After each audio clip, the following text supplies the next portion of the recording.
Today we have a male patient, and we're going to put a catheter in him. First thing we do, just like the female patient, we come in, say, hey, I'm going to bring out the bed, I'd put the bed and flat and bring it up. I'm just going to do that early, I'd tell him later on. But we say, hey, I'm your nurse today. We're going to be putting a catheter in. I tell him the steps of what's going to happen, tell him some that you may feel some uncomfortable. He may feel a little bit uncomfortable when it's put in.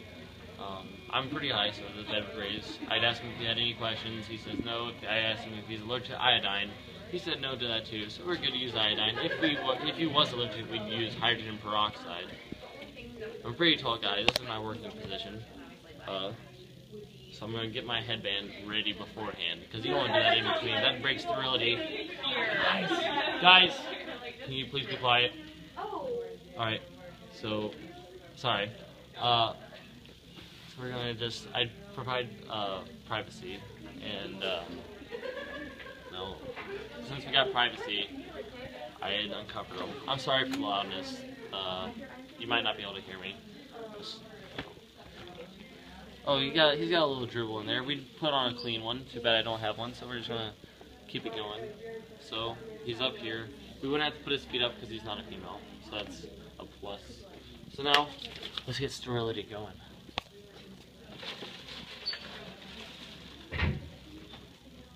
What? My hair is there we go. I don't mind if I don't look bad on, like, you know, I'm okay with not looking the best for TV. Might break my YouTube subscribers, but let's begin. I'm gonna push his feet out a little bit further. So we take the outer 1 inch. You wanna, and just like the female patient. There's really not much different from this and the female patient, just a couple things. Here are the gloves. They're too small, just like the last ones were.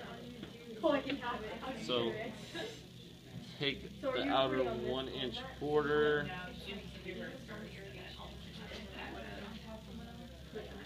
See the shiny side? The shiny side always goes on bottom. So we're going to put the not shiny side on top. Yee! Yee! Yee!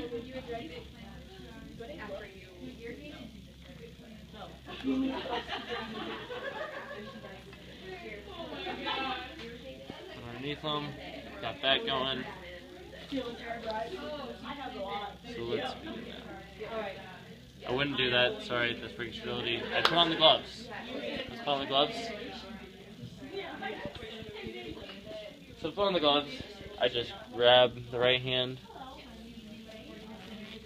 If something were to go awry, ooh, that one fit perfectly. It usually doesn't happen. So like the least undominant hand. Again, I'm using some gloves that fit me because the gloves that they offer, I break with my monster hands. I don't really have monster hands. I just have really long fingers. I got nicknamed the wet noodle in high school because of how lanky I looked. And because I was white. That's just some backstory on Ryan. Okay, we're fixing it up. So we got it. Ooh. So let's get going. Alright, now is when I would grab this. I can touch any part of here since this is sterile. I can't touch the patient.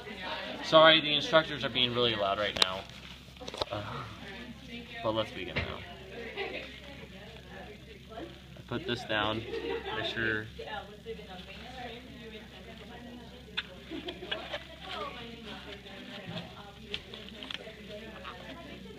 And now we have a little drape to put over the wiener. I like to call it a penis shirt, but I don't know what other people call it. So what you do with this, just put it over the guy. Give us. So we've already asked him, he's not allergic to iodine.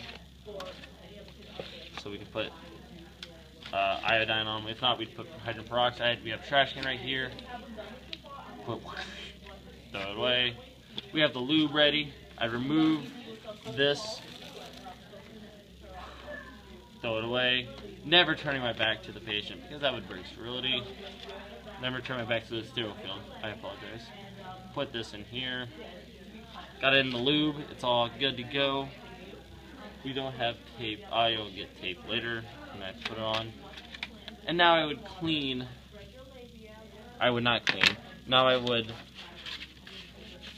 Make sure this is attached so we can inflate the balloon later. See, if I were to touch the patient when I was cleaning, I would have to do this all one-handed, and that is not a pretty sight, folks. That is rough and tough. We're not gonna do it. Now,